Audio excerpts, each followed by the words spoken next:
चलते फिरते उठते सोते भगवान कन्हैया के गुणगान गाती हैं। सखियों से अगर चर्चा छिड़ जाता है तो प्रभु के गीतों को सुनाती है। आज तन से मन से तन मन देकर के मोहन के हाथ बिकानी है। गुड़ियों का खेल बिसार दिया, निदिया हो गई बिरानी है। आज इस प्रकार से रुक्मिणी तो अपने प्राणनाथ का ध्यान कर रही है और तब तक राजा भीष्म के दरबार में बैठे हुए हैं। कहने लगे, वीरों देखो अब रुक्मिणी तो ब्याह के हो गई है। आज जब ब्याह के योग्य हो गई है तो किसी राजकुल की तलाश करके रुक्मिणी के हाथ पीले कर दिए जाए। अब तो सभी दरबारी बारी बारी से राजाओं के नाम बतलाने लगे। घंटों तक चर्चा चलता रहा लेकिन रुक्मिणी का ब्याह कहीं पर तय नहीं हुआ। अगर कोई उनके गुण बतलाते हैं तो दूसरे लोग उनके अवगुण बतलाते हैं।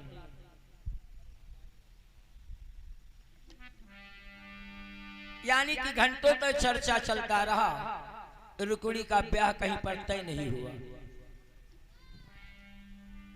इतने में रुक्मिणी का भाई रुक्म कहने लगा, पिताजी तो मेरे हृदय का हाल सुनो। देखे रुक्मिणी बहन के योग चंदेरी का राजा शिशुपाल जो हमारा साला है, उसके बल विक्रम के आगे सुर असुर दहलते हैं। दिगपाल नृपाल सूर्य सस भी उससे झुक कर के चलते हैं। कुल भी अच्छा है, बल भी अच्छा, जग में प्रभुताई अच्छी है। मैं दावे के साथ कहता हूं कि सब तरह से सगाई अच्छी है। लेकिन राजा भीष्म इस बात को अनसुनी कर देते हैं। इतने में रुक्म का छोटा भाई कहने लगा, पिताजी कहो तो मैं भी अपने मन की कहूं। तो राजा भीष्म ने कहा, हर एक को बात कहने का समय है, अपने अपने विचार दोनों लोग सभी लोग प्रगटाओ। आज रुक्म का छोटा भाई कहने लगा, पिताजी अगर मेरे मन की बात पूछी जाए तो देखो यहाँ पर बड़े बूढ़े अनुभवी वृद्ध जन बैठे हो। अपनी इच्छा के अनुसार सभी ने अपने अपने विचार प्रगटाए हैं, लेकिन मेरे विचार में इन सभी के रूपक जो झूठे हैं और मेरे विचार में ब्रजचंद्र नंद नंदन जो शेष महिपत दीपक कहलाते हैं। इसलिए पिताजी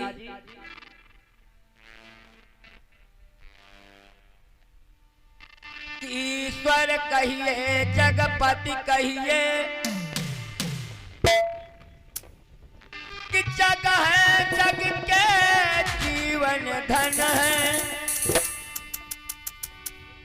नरपतिया नारायण कहिए, जो कहिए सो मन मोहन है। ऐ पिताजी चाहे उनको ईश्वर कहे या जगपति कहे, जग कहे जग के जीवन धन है। नरपति या नारायण कहिए, जो कहिए सो मनमोहन है। कि है पुरुष रतन व पुरुषों में, जिनसे ये शादी की जाए। दिन दूल्हा वही कन्हैया हो, जिनसे दामादी की जाए। ऐ पिता जी, आज रुक्मिणी बहन के योग्य, चाहे उनको ईश्वर कहिए, जगपति कहिए, जग जग के जीवन धन है। नरपति या नारायण कहिए, जो कहिए सो मनमोहन कहलाते हैं। इस प्रस्ताव को सुनकर के राजा भीष्मक ने कहा, धन्य हो मेरे बेटा, तुमने तो मेरे हृदय का हाल कहा। सौभाग्य अगर बरना हो तो बरनी मेरी सुकुमारी हो। इस बूढ़े की भेंट भक्ति आज उन चरणों पर बलिहारी। आज अभी राजा भीष्म की बात पूरी न हो पाई कि आज रुक्म तलवार निकाल करके कहने लगा, नीचे तुम लोगों को हाँ करने में लाज नहीं आती है। अरे आज इस महाराज की हस्ती को ग्वाले की हस्ती पाती है कि 16 साल तक नंद के घर गुजर चलाता रहा, नापाक मलेच्छ अहीरो का झूठा मीठा जो खाता रहा।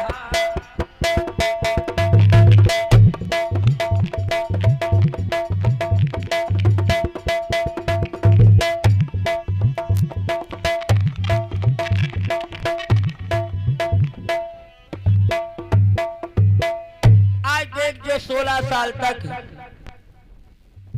बाबा नंद के घर गायों को चरा करके गुजर चलाता रहा, नापाक मलेच्छ अहीरों का झूठा मीठा भोजन करता रहा। पहले था नाम नंद नंदन, अब वासुदेव कहलाया है। इसका भी ठीक प्रमाण नहीं किसने जाया, अब कजाया है। अरे पहले तो नाम नंद नंदन कहलाता है,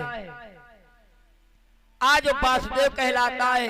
इसका कोई प्रमाण नहीं, किसका जाया है, किसका पुत्र है और किस कुल का है।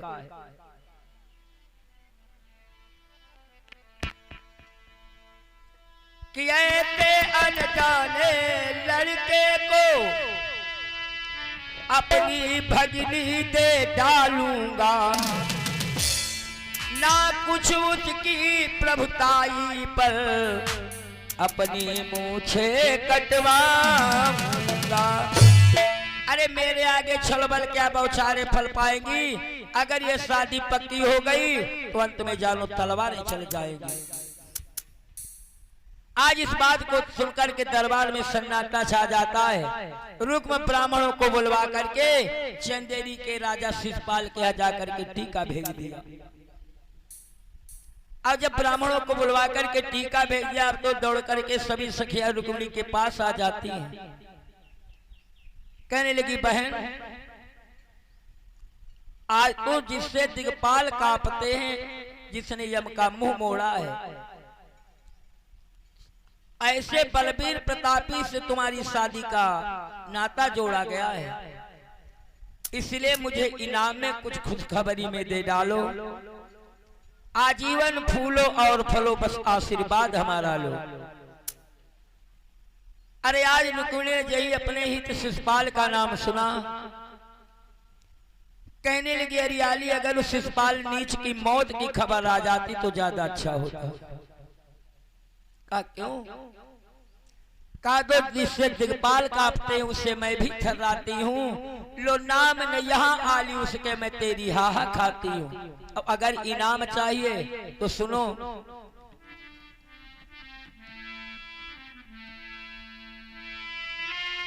इसके इनाम में किसी रोज मेरी चमड़ी मिल जाएगी।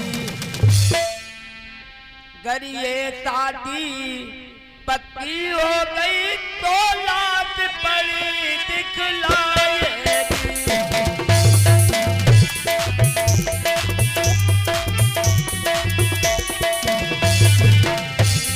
इसके इनाम में किसी रोज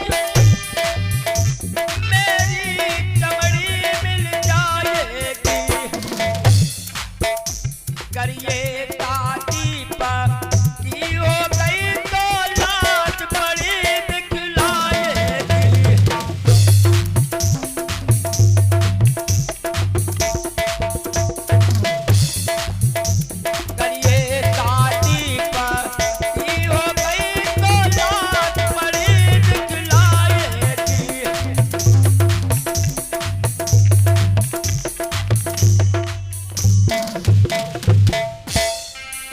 कहा, बहन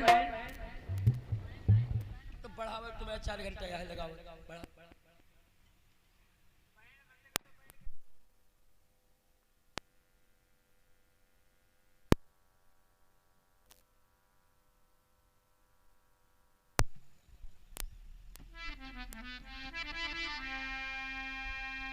अगर तुम्हें इनाम चाहिए,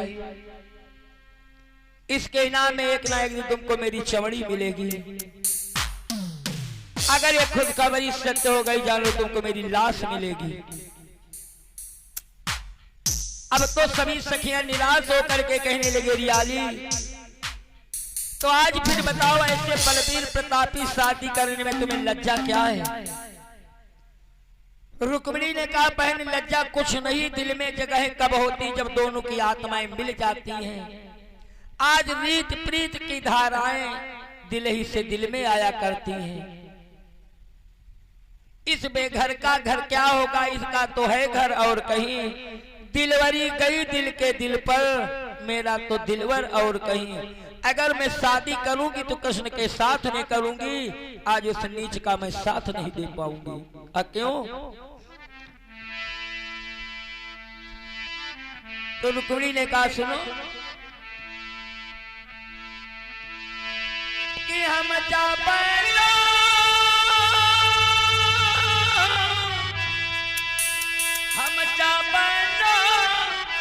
दहेजवा की अगियन मां चाहे सिंदूरा पड़े ना मोरी मंगियन मां चाहे सिंदूरा पड़े ना मोरी मंगियन मां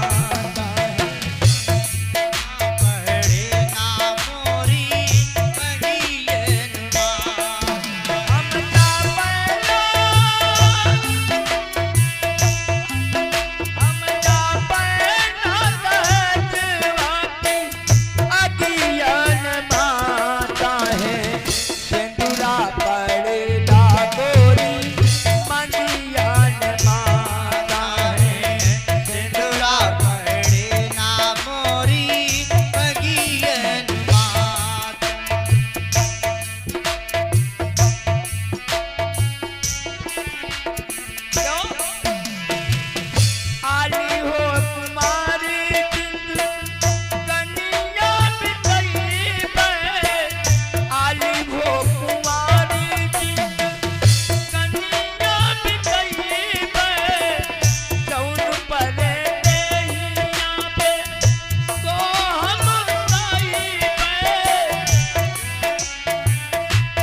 साथ में करूंगी,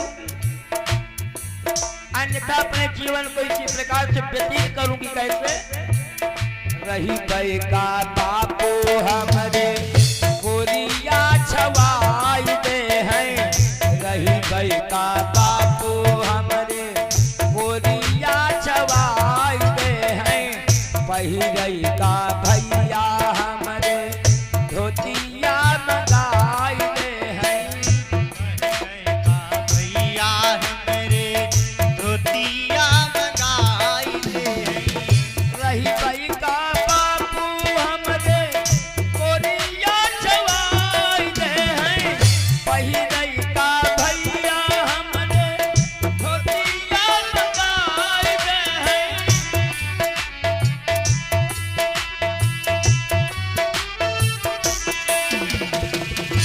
कमवा चलाए भाई, कमवा चलाए भाई, मोटियन माता है सिंदूरा पड़े ना गोरी मंगियन माता है, सिंदूरा पड़े ना मोरी मंगियन माता है, सिंदूरा पड़े ना मोरी मंगियन।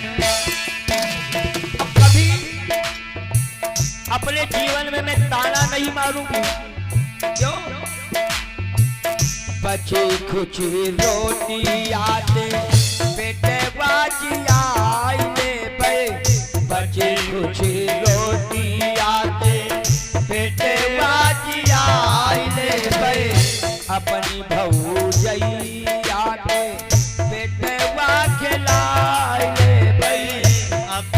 भौजैया के बेटे बा खिलाई लेबै अपनी भौजैया के बेटे बा खिलाए लेबै अगिया लगाई देबै अगिया लगाई देबै चुरियन माता है सिंदूरा करे ना बोली मंगियन माता है सिंदूरा पड़े ना मोरी मंगियन माता है सिंदूरा पड़े ना मोरी मंगियन।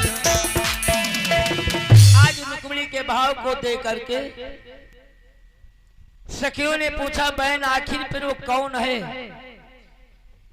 क्या तुम नहीं जानती मेरे तन मन मेरे मन जीवन धन है। समझी वो सखी कौन है? वो बस कृष्ण देव की नंदन है। कि सुनी बंदिन तो हरि के जस का तनहु मनहु बन बंद बिकौरी परिवार उन्हीं परवार दियो चित चोरी गयो चित चोर की ठोरी कि अब को कुछ कहे सोच नहीं पन रोप भई प्रण पाल पे बोरी इन आखिन सो नहीं टारे टरे असियरी छटा पियरी पिछोरी।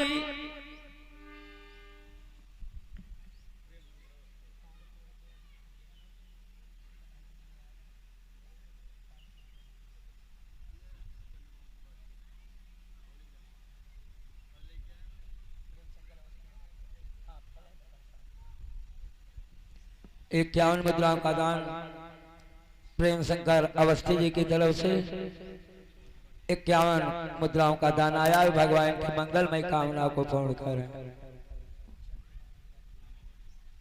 और ये 501 मुद्राओं का दान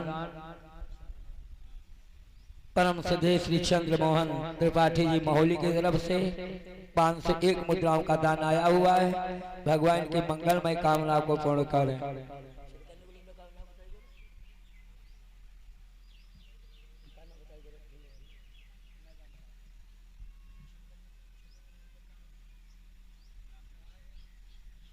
और 51 मुद्रा का दान भैया लाखन की तरफ से आया हुआ है। भगवान की मंगलमय कामना को पूर्ण करें। बोली वृंदावन बिहारी लाल की जय हो। आज रुक्मिणी ने कहा आज मैं देखूंगी मेरे राजा पहले आएंगे या राजेश आएंगे कि राधापति राधा रमण कि हे ब्रज के रखवार लाजा मेरी राखियो कि गिरिवर धारण धार। हे प्रभु आप तो हर घर में रहने वाले हो, मेरे भी घर में गुजर करो। हे दीन दुखी के मददगार इस मुख दुखियारी की खबर करो। अपनी माया तुम जानो मैं यही धारणा धारे हूँ या तो रुक्मिणी कृष्ण हूँ या रहूं हमेशा कुंवारी हूँ। ऐ प्रभु इसलिए पहले ही बतलाए देती हूँ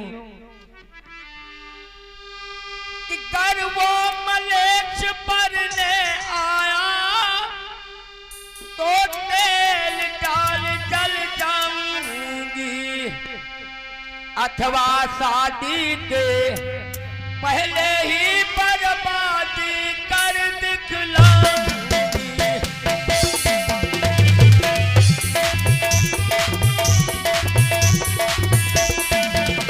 अथवा शादी के पहले ही बर्बादी कर दिखलाऊंगी।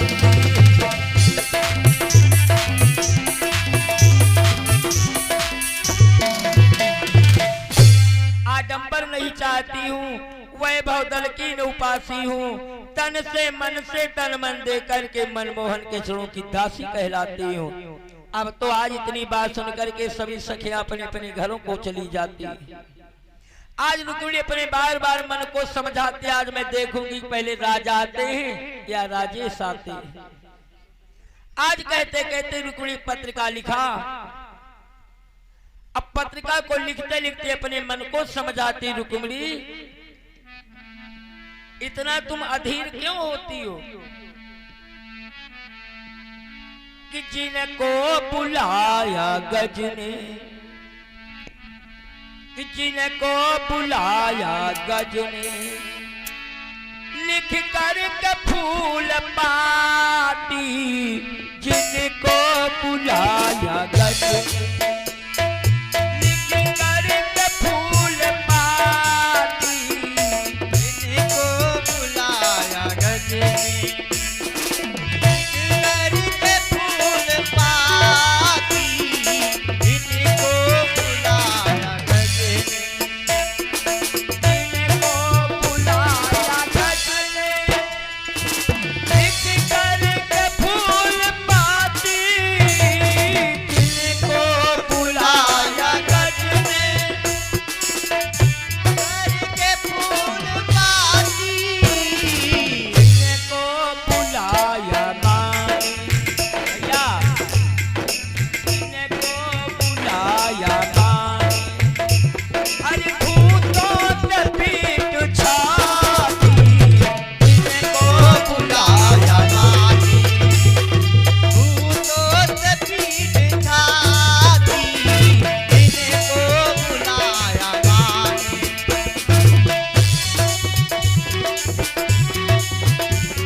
समझाती समझा करके पत्रिका लिखा और जिस पत्रिका को लिख करके एक ब्राह्मण को बुलवाया। कहने की ब्राह्मण देवता मैं तुम्हारी बेटी मेरे सतीत को रख लीजिएगा, ईश्वर ने तन पर दिया मुझे, आप कृष्ण पर दीजिएगा। हे देवता आज द्वारिका धाम की नगरी में पधारो, कह देना कि अगर दिन व्यतीत हो गया तो प्रभु कभी दासी को नहीं पाएंगे। ब्राह्मण ने कहा बेटी मत लो, अभी मैं द्वारिका जाता हूँ, तुम्हारा संदेश सुना करके भगवान कृष्ण को लेकर के आता हूँ। देखो जितनी जल्दी मुझसे हो सकेगी प्रभु को लेकर के आऊंगा, धीरे धरो शांति से बैठो, आज तिथि के अंदर लेकर के आ जाऊंगा। इतना कह करके ब्राह्मण भगवान के पास पत्रिका को लेकर के जाता है। जब भगवान के द्वारिका में पहुंचा, द्वारपालों ने कहा महाराज एक ब्राह्मण आया हुआ है। प्रभु ने कहा जाओ आदर समेत उस ब्राह्मण को मेरे पास लेकर के आओ। आज आज्ञा पाकर दूत लौटाया, आदर समेत उस ब्राह्मण को द्वारिका नाथ तक पहुंचाया। आज प्रभु उस ब्राह्मण के लिए घोड़ों प्रकार से पूजन करते हैं। आसन लगाया, पास में आसन डाल करके कहने लगे ब्राह्मण देवता बतलाओ कहां से आए हो, किस प्रेमी की पत्रिका लेकर के आए हो। तो ब्राह्मण ने कहा प्रभु सुनो,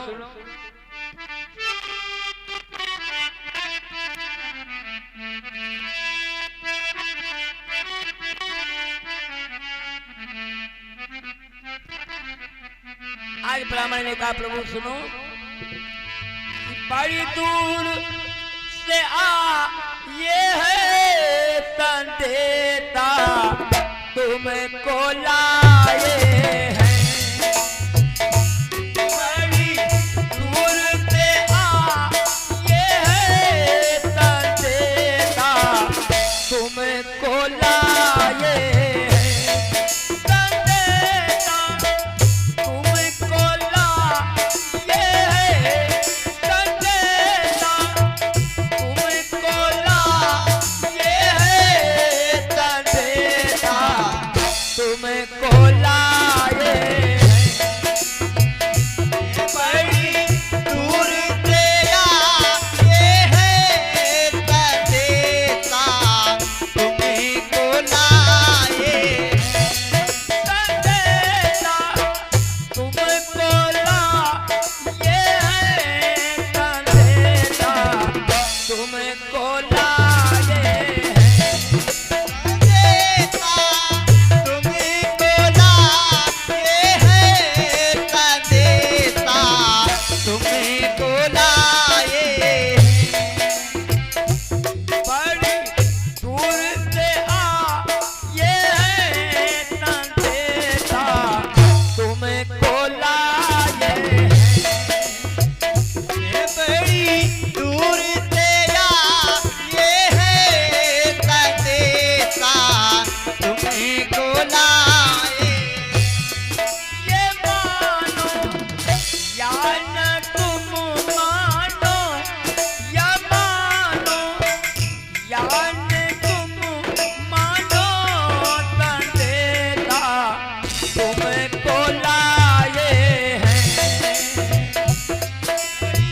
दूर से ये है संदेशा तुमको लाए। है प्रभु तो दिल में बात है रखी, वो बोली नहीं देखो जाती है। जो दिल में बात है रखी, वो बोली नहीं देखो जाती है। ये बातें दिल में छिपाए हैं भैया, ये बातें दिल में छिपाए हैं। संदेशा तुम्हें दिल में छिपाए हैं। संदेशा तुमको लाए हैं।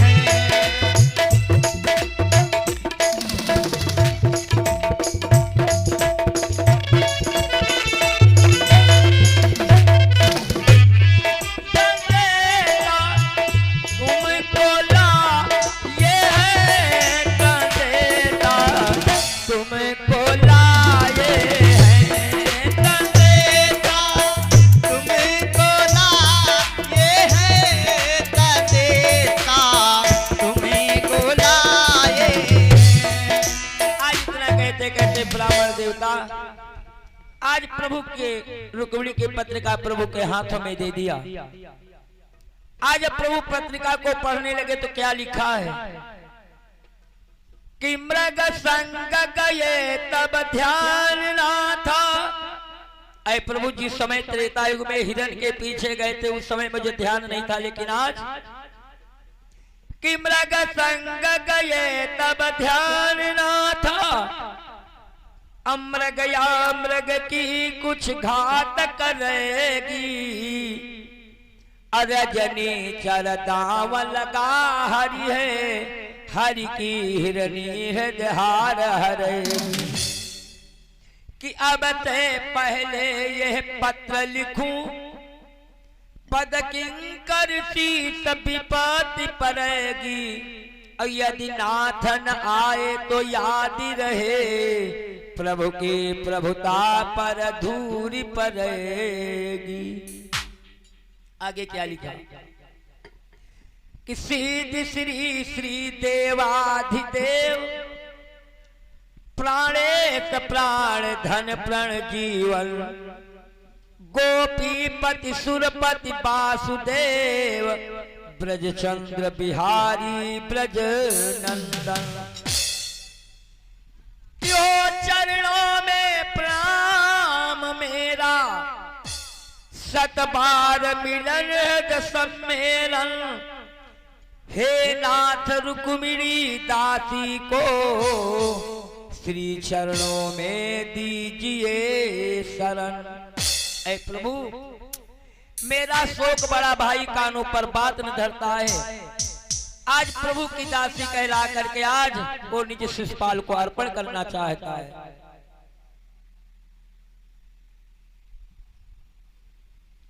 इसलिए जान लो, प्रभु की दासी कहलाकर अगर खल को ब्याही जाएगी तो हमारी कुछ भी हानि नहीं, पर आन बस तुम्हारी जाएगी।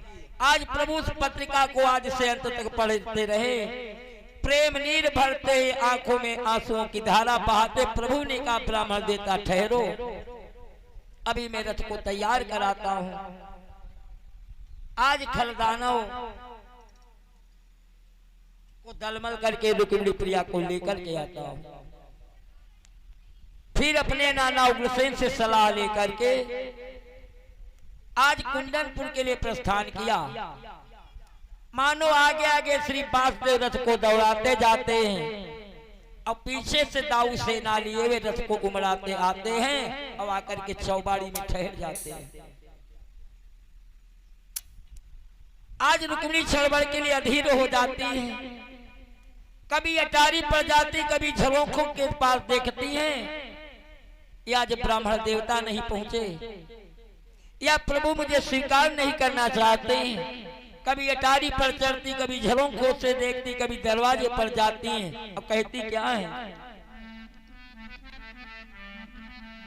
कि आए नहीं जान सुधी लेना हमारी, आए नहीं जान लेना हमारी, आए नहीं जान लेना हमारी, आए नहीं जान लेना हमारी, लेना हमारी।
पहुंचा नहीं या प्रीति तोड़ी नाथ ने, कि भक्त की भयहारिणी या बान छोड़ी नाथ ने, कि पड़ गया निर्बल करुण किया मैं नहीं इस योग्य हूं, या अभागिन जान के तकदीर तोड़ी नाथ ने, कि गोप गोपियों के लिए था जिनका आधार, वही हाथ क्या हो गया बिना हाथ करतार। आज सिंधुंधुन करके पछताती ने पीछे मुड़ करके देखा, बेटी मत रो, आज लज्जा रखने के लिए लज्जापति आ चुके हैं। चौबाड़ी में ठहरे तुमको लेकर के जाएंगे, साथ में वीर बलदाऊ है जो उनको मदद पहुंचाएंगे। यहाँ तो रुक्मिणी प्राणनाथ का ध्यान करती हैं। अब तक राजा भीष्म भगवान कन्हैया के पास पहुंचे, चरणों में सिर झुका करके कहने लगे, नाथ क्या जीवन शैली रुक्मिणी आपके चरणों को नहीं मिलेगी? क्या करूं नाथ, लाचारी इस पापी के आगे एक भी नहीं चलती है। प्रभु ने कहा, राजन चिंता मत करो, इच्छा में कसर नहीं लाऊंगा, जैसा उचित भाव होगा उसी प्रकार से अपना समय निभाऊंगा। और तब तक रुक्म के कान में बात पहुंची कि आज ये बलराम कृष्ण आए हुए, आज अपने पिता भीष्म के पास पहुंचा। रुक्म कहने लगा, बताओ ये दोनों उत्पाती कैसे आए हैं? खुद आए अथवा तुमने बुलवाए? भीष्म ने कहा, बेटा हमें तो पता नहीं किसके बुलवाए आए। अगर इतना क्रोध दिखाते हो तो लाल बुढ़ापे में मुझ पर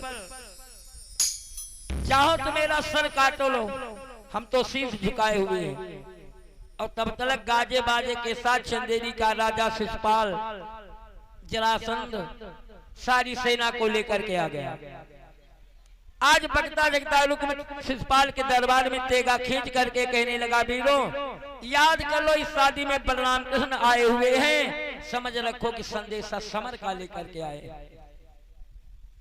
अगर तुम लोग शादी करने के लिए आए हो तो जरूरत दिखलानी होगी, याद रखो इस जलसे में वीरों की बलिदानी होगी। जरासंध ने कहा, रुक्म इस अहीर को जीतना बहुत खट्टी खीर होगी। मैंने 17 बार धावा करके ठोकरें कृष्ण खाई है, चारे खुद ही नाचार हुए, तदबीरे काम नहीं आई है। अरे रुक्म, अकेला होकर के लाखों के आगे डरा नहीं, कितने भी बलधर खत्म हो गए लेकिन एक कन्हैया मरा नहीं। रुक्म ने कहा, वीरों चोरी चोरी जाना तो चोरों का जौहर है, आगे जो बढ़कर के लोहा लेता दुनिया में वही दिलावर है। अरे तुम सावधान होकर के कुंडलपुर में बास करो और मेरे मालिक कृष्ण की लाश नहीं मिल पाएगी। इस प्रकार से सभी को समझाता है। और तब तक रुक्मिणी अपनी सभी सखियों के साथ आज गिरजा पूजन करने के लिए चल देती हैं। आगे पीछे हथियार बंद सेना पर सेनाएं जाती हैं, बीच में आलियों से मिलकर के जगदम्बे रुक्मिणी जाती है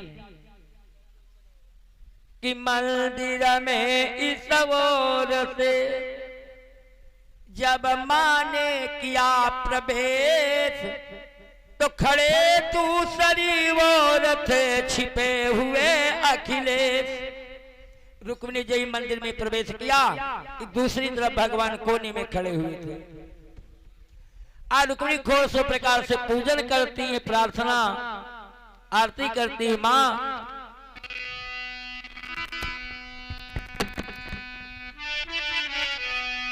धीरे धीरे आरती रुक्मिणी बिटिया कारी रही रे, धीरे धीरे आरती रुक्मिणी बिटिया कारी रही रे, धीरे धीरे आरती रुक्मिणी बिटिया कारी रही रे, धीरे धीरे आरती, धीरे धीरे आरती, धीरे धीरे आरती रुक्मिणी बिटिया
लिया। पूजन करने के बाद आकाशवाणी से रुक्मिणी अपने नाथ को आंखों को खोल करके तो देखो। अजय रुक्मिणी ने अपनी आंखों को खोल करके देखा कि लज्जापति आगे लज्जा से आंखें झपक चली। आंखों में आंखें मिलती ही कुछ अश्रुबूंदियां टपक चली। अजय देखा रुक्मिणी माँ के चरों पर गिर करके कहने लगी, मैया आज तो तुमने मेरे आंखों से मोह का पर्दा हटाया है। आज मेरी समझ में आया है, आज तुम्हारी महिमा को मैंने जान लिया। माँ रुक्मिणी कहती क्या है, ओ मैया तेरी महिमा को जाना, अरे मैया तेरी महिमा को जाना, हाय राम गुण गाएगा जमाना, हाय राम गुण गाएगा जमाना, हाय राम गुण गाएगा जमाना, हाय राम गुण गाएगा जमाना। मैया तेरी महिमा को जाना, मैया तेरी महिमा को जाना, हाय राम गुण गाएगा जमाना, हाय राम गुण गाएगा जमाना, हाय राम गुण गाएगा जमाना। जो जाता तेरे द्वार आता न खाली, ओ मेरी अम्बे ओ तेरा वाली। जाता तेरे द्वारे आता न खाली, ओ मेरी अम्बे ओ तेरा वाली। जो जाता तेरे द्वार आता न खाली, ओ मेरी अम्बे ओ तेरा वाली। जाता तेरे द्वारे आता न खाली, ओ मेरी अम्बे ओ तेरा वाली। मैया मेरे दुखड़े मिटाना, मैया मेरे दुखड़े मिटाना, हाय राम गुण गाएगा जमाना, हाय राम गुण गाएगा जमाना, हाय राम गुण गाएगा जमाना। कुछ बात मेरे करूं कैसे पूजा, तेरे सिवा अम्बे है कोई न दूजा। कुछ बात मेरे करूं कैसे पूजा, तेरे सिवा अम्बे है कोई ना दूजा। मैया मेरे सपने सजाना, मैया मेरे सपने सजाना, हाय राम गुण गाएगा जमाना, हाय राम गुण गाएगा जमाना।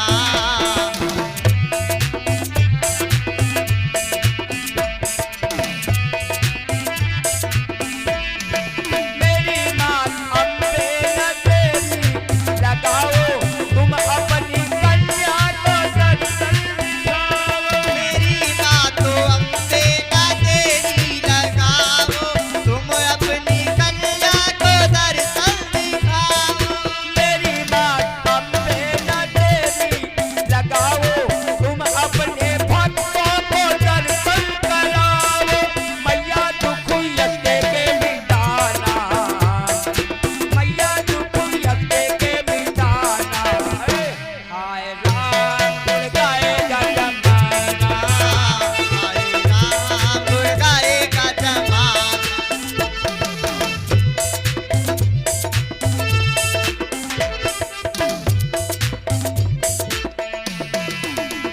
आज इतने में देखा कि लज्जापति आगे लज्जा से आंखें झपक चली। अश्रुबूंदियां मानो आंखों से टपक चली। एक से एक मुद्रा परम सुदेव पूर्ण मिश्रा नकुमपुर की तरफ से 100 मुद्राओं का दान आया हुआ है। भगवान की मंगलमय कामनाओं को पूर्ण करे। कि आज यही इतना कहकर रुक्मिणी अर्धदान देकर के हृदय को निकट बुलाती हैं। कुछ धीमे शब्दों में रुक्मिणी भी अपने कोमल बाह को बढ़ाती है। आज करुणा निधान संकेत समझ संकेत रथी को करते हैं। थोड़ा रथ और बढ़ा करके बस रुक्मिणी की कोमल बाह को पकड़ते हैं। आज रुक्मिणी की बाह को पकड़ करके प्रभु रुक्मिणी को रथ में बिठाया। आज रथ मंदिर से जही बाहर निकला सभी सखियों ने पुकार किया, वीरों खड़े खड़े क्या देखते हो? अरे आज कृष्ण तो रुक्मिणी को लेकर के चला गया कि लई गयो रे रुक्मिणी प्रभु हरि के, लई गयो रे रुक्मिणी प्रभु हरि के, लई गयो रे रुक्मिणी प्रभु हरि के, लई गयो रे रुक्मिणी प्रभु हरि के, लई गयो रे छल करी के, लई गयो रे रुक्मिणी प्रभु हरि के, लई गयो रे रुक्मिणी प्रभु हरि के, लई गयो रे रुक्मिणी प्रभु हरि के।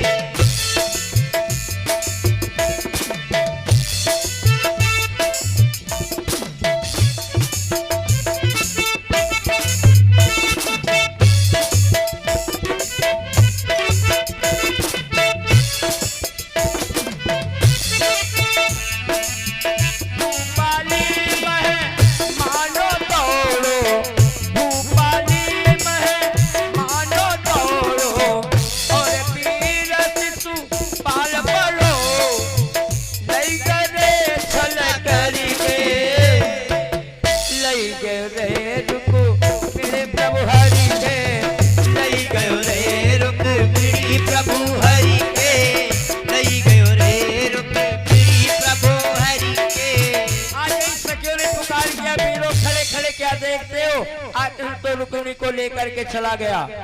इतने में शिशुपाल जरासंध ने ललकार दिया, ऐ चोर बदकार, क्षत्रियों का कर्तव्य नहीं जो हाथ उठाएं अबला पर, वीरों की इसमें शान नहीं जो शान दिखाएं अबला पर। अगर आन बान रखता है तो रथ को वही खड़ा कर दे, अगर तू सच्ची माँ का बेटा है इसका दूध अदा कर दे। इतने में प्रभु ने अपनी रथ की डोरी को खींचा, यही रथ रुका कि चारों तरफ से घमासान युद्ध होने लगा कि घूमरे घटान प्रणत बाण व्योम व्यूह बनो, गिरे घन श्याम में उजासन से, कि हलधर की हाकन तो हालत जहान वो, अब गिरिधर के गोहन तो गिरत उपासन तो, कि कोऊ कलफात बिलफात तलफात कोऊ, अब कोऊ शिशकात कोऊ रोवत पियासन तो, कि छोरे उफनाथ ठहरात फेरी बैठ जात, अब मोहन की मारन सो फूटत बतासन सो। जब जान तोड़ करके दोनों सेनाएं आपस में युद्ध करने लगी, इस युद्ध को देखकर के रुक्मिणी बड़ा अधीर हो जाती, कहने लगी नाथ कृपा कर आज्ञा देकर के दोनों का वध रुकवा दो, इसके बदले में हमारा यहाँ पर बलिदान करवा दो, कि यह अभागिनी जाए मर अब तो बुझ जाए आग, अब नहीं रहेगी बांसुरी तो नहीं बजेगा राग। कृष्ण ने कहा रुक्मिणी ऐसे अवसर पर दीनता शोभा नहीं दी जाती है, ऐसी कठिन परीक्षाओं के लिए सेनाएं रखी जाती हैं। तुम क्या हो, कोई भी कारण तो एक बनाना है। हे प्रिय याद क्या भूल गए कि भूतल का भार घटाना है। अब तब तक बलराम ने लाखों का संहार कर दिया। आज रुक्म कहने लगा वीरों मालूम पड़ता घर बैठे कागजी घोड़ों को चलाया करते थे, आज केहरी मचला है तो तुम लोगों का दिवाला निकला है, लेकिन मैं जो आज सभा में प्रण करके मैं भी संबंध चुकाऊंगा, या जीत कृष्ण को लाऊंगा या जीते मुंह न दिखाऊंगा।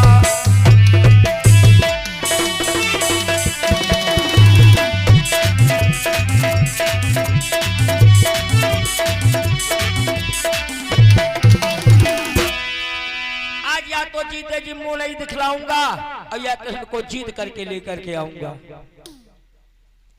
इतना कहकर रुक्म कृष्ण के रथ के सामने पहुंचा, कहने लगा, ग्वाले, जिस प्रकार से ग्वालों के घर में दूध मलाई चुरा करके खाई है, आज उसी प्रकार से तूने आकर के मेरी बहन चुराई है। लेकिन वास्तव में कायर थे। आज तुम्हारे छल बल के कारण सैकड़ों वीर हारे हैं, लेकिन आज रुक्म की समता में रण कौशल दिखलाना है, वीर की बहन को ले जाना, आज लोहे के चने चबाना है। अय कृष्ण, खींचो तलवार। हाँ, सावधान खींचो कृपाण, दो बलवानों का पाला हो, या तुम रुक्म के गुलाम बनो, या रुक्म तुम्हारा साला हो।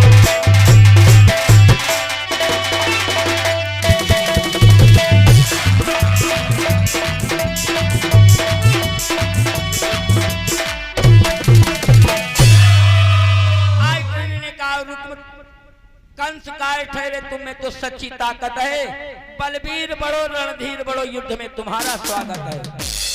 इतना कह के धनुष के ऊपर बाण को चढ़ाया, एक बाण से रुक्म के रथ को तोड़ दिया और दूसरे बाण से रुक्म के सारथी को मार दिया। अब तो रुक्म पैदल भागने लगा कि प्रभु अपने चक्र को लेकर के आज रुक्म के ऊपर दौड़ पड़े। आज इस भाई की दशा को देखकर रुक्मिणी अधीर हो जाती, हाथ जोड़ करके कहने लगी, नाथ ये तुम क्या करने जा रहे हो? बेचारा है बंधुआ, नाथ तुम्हारा चेहरा है, बूढ़े बाप की निशानी है, मारो मत, मेरा भाई कहलाता है। अगर आज तुम्हारे हाथों से बेबस मारा जाएगा तो समधी कुल की हत्या का कलंक तुम्हारे सर पर आएगा। इसलिए नाथ, पहला पहला वरदान आज मैं तुमसे मांगती हूँ। क्या? हे नाथ, आंचल पसार केवल अपने भाई के प्राणों को मांगती हूँ। इतनी बात सुनते ही भगवान कन्हैया ने रुक्म को छोड़ दिया, अपने सारथी को इशारा किया, दाढ़ी मूंछों को मुड़वा करके बांध करके ही चले।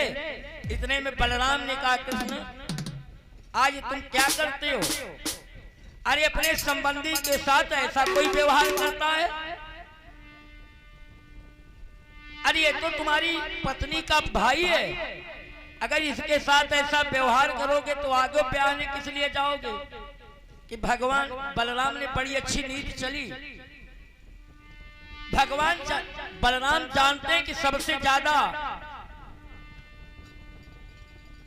ज्यादा गलती रुक्म की है, लेकिन रुक्म को नहीं डांटा, क्योंकि बलराम ने सोचा अगर रुक्म को डांटूंगा तो कृष्ण की पत्नी रुक्मिणी के यही कहेंगे कि मेरे ही भाई को डांटा, तो सबसे पहले भगवान अब कोई डांटने लगे।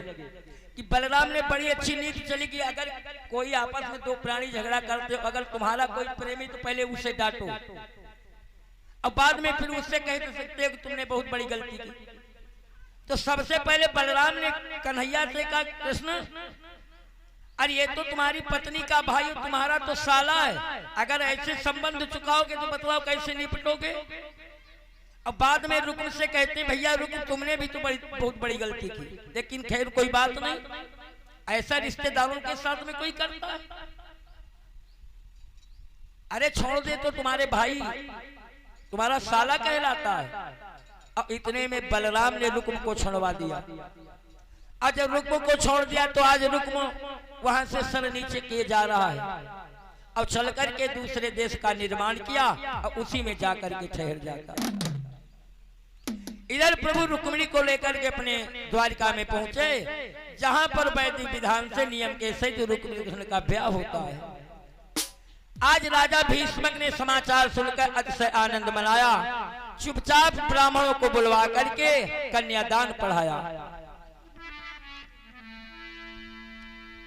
कि बामांग रुक्मिणी शोभित है, द्विज वृंद वेद उच्चार रहे, गंगा जल को गोविंद लिए, मंडप में चरण पखार रहे। इसीलिए कहा गया है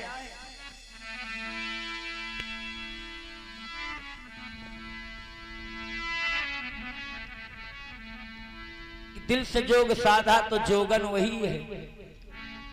अब पिया जिसको चाहे तो सुहागन वही है। रुक्मिणी कहती क्या है कि मैंने मेहंदी रचाई, अरे कृष्ण नाम की मैंने मेहंदी रचाई, कृष्ण नाम की मैंने मेहंदी रचाई, नाम की मैंने मेहंदी रचाई, नाम की मैंने मेहंदी रचाई, मैंने बिंदिया सजाई, कृष्ण नाम की मैंने बिंदिया सजाई, नाम की मैंने बिंदिया सजाई, कृष्ण नाम की मैंने मेहंदी रचाई, कृष्ण नाम की मैंने मेहंदी रचाई, कृष्ण नाम की मैंने मेहंदी रचाई, कृष्ण नाम की मैंने चूड़ियों में कृष्ण मेरी चुनरी में कृष्ण मेरी चुनरी में कृष्ण मेरी चुनरी में कृष्ण मेरी चूड़ियों में कृष्ण चुनरी में कृष्ण मेरी चूड़ियों में कृष्ण मैंने नथनी गढ़ाई, कृष्ण नाम की मैंने नथनी गढ़ाई, कृष्ण नाम की मैंने मेहंदी रचाई, कृष्ण नाम की मैंने मेहंदी रचाई, कृष्ण नाम की मैंने रचाई, कृष्ण नाम की मेरे नैनों में गोकुल वृंदावन, मेरे नैनों में गोकुल वृंदावन, गोकुल वृंदावन मेरे नैनों में, गोकुल वृंदावन, मेरे प्राणों में मोहन मन भावन, मेरे प्राणों में मोहन मन भावन, मेरे ओठों पे कृष्ण मेरे हृदय में कृष्ण, मेरे ओठों पे कृष्ण मेरे हृदय में कृष्ण, मैंने ज्योति जगाई,